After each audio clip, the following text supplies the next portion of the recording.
Okay, Haunted Hereford has arranged 2 charity ghost walks in aid of the Wish Upon the Staff End. Basically, members of the public will be taken on a tour around all of Hereford's haunts, and they'll probably find out loads about Hereford's history and ghost stories, perhaps that they didn't know. Okay.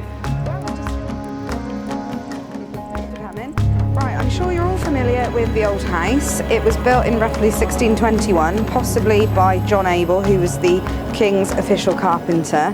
It was originally part of a block that was known as Cook and Row, and later on it was known as Butcher's Row.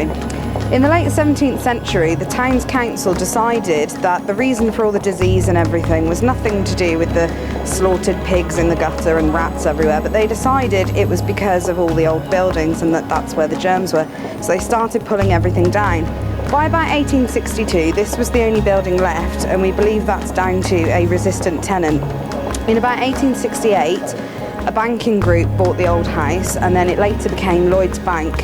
And they donated it to the city of Hereford as a gift in 1928, and it became Hereford Museum in 1929. Several children have been in the museum visiting, and they've come down and mentioned that there's a nasty man in one of the bedrooms. When it's been checked out, there's been nobody there, nothing on the CCTV. And I personally have stayed in here overnight one Halloween a few years ago, and a man called John Payne came through, and also a lady called Beatrice, who said she was a housekeeper at the house. And John Payne liked to make his presence felt a long time before the investigation. Often members of staff would come in to find that the bed looked as though it had been slept in. Sometimes the pillows would have been chucked on the floor, curtains would have been closed and open, things like that. And on one occasion a few years ago, a member of staff got pushed over up on the first floor. Now, there was a member of staff who was present at the investigation who John particularly didn't like, because he blamed her for the fact that people were traipsing through the house that he still thought of as his. And the investigation gave her the opportunity to say to John, well, you know, you're lucky that it's a museum rather than a noisy pub or something. And that seemed to settle him down a bit, and he's not been heard from as much since. And this is why Hereford Council won't allow any further investigations, because they don't want to disturb him any further. So this building obviously used to be Pastimes, not anymore.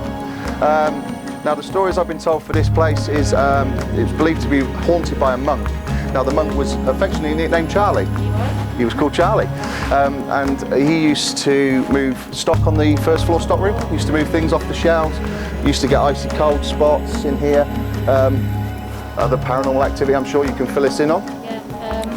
Yeah, moving stuff, chucking things on the shop floor itself. You'd come in the morning and things would be like, what happened? How did that happen? Because they were like quite weighty things. It wasn't a nice presence, I have to say.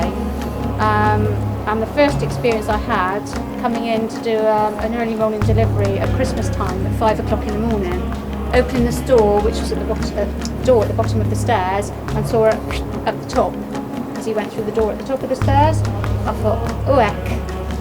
So I went in, and I could just feel, I knew he was around. So I was busy doing the boxes, and I could feel him, and he's just coming past me all the time, and it wasn't. So much so, this might sound really stupid, but I had a Stanley knife and I was holding it. I thought, well, not much good, is it? You know, because he wasn't very pleasant. I used to talk to him, and in the end I just got used to him, and I got used to whatever he did, and accepted he was there, and just talked to him, and didn't really know, couldn't get to the bottom of who he was and why, but he was Charlie to me. Excellent. There we go. You've got it first hand from someone that's donated the stories. The interesting thing is, can't figure out why a monk would be associated with the building. Yeah, but apparently there are tunnels underground from the cellar. It's all bricked up. Now, I've heard that some locals dispute that there's actually tunnels running underneath Hereford. I'm actually originally from Wiltshire, and there's a little town called Devizes. They all argued that. It was on the news a few years back. JCB, straight down through the road, collapsed. One of the tunnels underneath collapsed. They didn't have any tunnels there. They were always used for dignitaries to travel to and from church, because they didn't want to walk through the Great Unwashed. No, we're not walking through with those. So is it possible that this may have been one big house, and the owner said, no, I'm not walking through here, I want straight tunnel through? We don't know. A couple of doors along, we've got Game. Now Game is apparently haunted. No one knows by what. All we've been told, again, it's stories we were getting from staff members. There's an old manager that saw something on the first floor. Won't tell anyone what it was. What he saw, he's keeping to himself, won't tell anyone. There's another staff member went to go up to the first floor. When he opened the door at the bottom of the stairs, a ball bearing bounced down the stairs and landed straight at his feet. There's no ball bearings up there. Don't know where that came from. Also, they get the icy cold spots in there. Now Game, let me try and get this right. Game has apparently previously been an orphanage. And there is a story that a young girl died up on the first floor. It's also reputed that a man hung himself on that first floor up there. So, did they never leave? Are they still there? Is that why Game's haunted? We don't know. They've also had stock moving around. It's not shoplifters because it's moved from one place and gone to another, so they don't know how that happened. Pretty much the same as you had in here. The staff have heard footsteps on the first floor. Most of it tends to be the first floor where all the activity is, but the staff will tell you that there was no one up there at the time.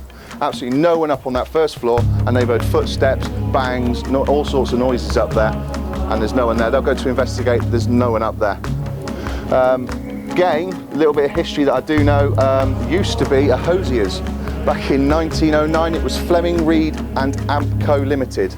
Try and get it all right for you. It used to be a hosier's, so it's been used as a shop for some time, Game. Right, so we're on the site of what was the old market building. It was a really magnificent structure. It was a timbered building supported by stone columns with space underneath for all the marketers to have their stalls and things like that. It was pulled down in 1862 because basically the top layer had been removed, stone cladding had been added, and it just was falling down and everything, so they had to get rid of it. Now, the town centre also had a bull ring, and it was also the place where many beheadings occurred, one of which there is a plaque just over by Marks and Spencer's sunken into the floor commemorating the execution of Owen Tudor, who was imprisoned in Sutton and brought into Hereford to be executed.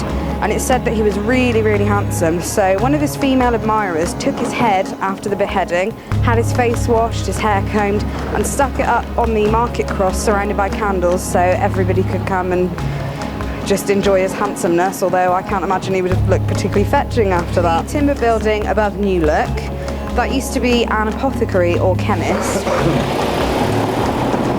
So many people think that it was the old house that was moved, and in fact it wasn't.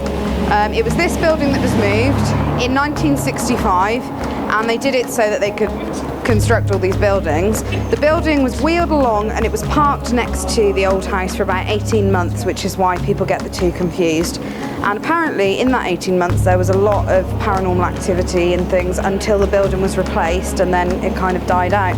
Now the story of this building is that the chemist had a young boy assistant who woke up one night complaining of a really bad toothache, and so the chemist got up, made him a remedy. Presumably because he was half asleep, he made the wrong thing, poisoned his assistant, and he died. And he was so grief-stricken by this that he hanged himself in that actual building. Now there's no access to that building anymore because sometimes they'll let you have a look, but there's no floor or anything, but it's still nice to have it around still. This is the Lichfield Vaults. It was first mentioned in 1782 when it was known as the Dog Inn, and it's one of Hereford's older pubs. It retains wooden panelling and several other lovely original features. And as you'd expect from a building of this age, it's had its fair share of occupants, one of which was a lady called Eliza Smith. And she was the landlady in 1867, and that was when the pub was known as the Old Dog, and the name changed to the Lichfield Vaults in 1876, and that was because the Lichfield Brewery took over. The ghost here is known as George, and sometimes he's quite mischievous, other times he's just not very nice. It's not unusual for things to go missing and turn up elsewhere. Barrels will move around in the cellar, and people have even said that they've seen beer mats go flying across the pub in broad daylight. And there was one landlady in particular that had a lot of trouble with George because on one occasion when she was alone in the building, he locked her in the storeroom. So not only was she terrified, she had to wait quite a long time for somebody to come and let her out.